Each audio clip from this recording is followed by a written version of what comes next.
We have now come to the end of this short journey in which we retraced how the ancients inferred the shape of our world, a question that was of great significance to humans from a cosmological standpoint, from a religious or philosophical standpoint, as well as from a practical standpoint. We saw that it was reasonable and commonsensical to believe that the earth is flat, with many of the brightest minds of the time throwing their weight behind some version of the flat earth viewpoint.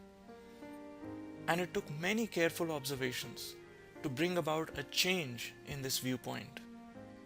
Observations of times of sunrise at different places, observations of lunar eclipses and their local times, observations of stars in the night sky from different places, observations of mountains from sailing ships, and so on.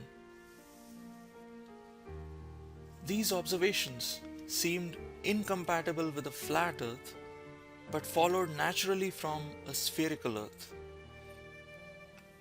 Aristotle, Ptolemy, and others collected those relevant observations and left for us some simple but creative arguments to convince us that the earth is not flat but is spherical.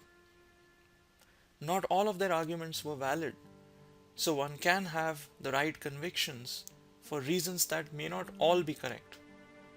This is not the first time you will find this in the history of science.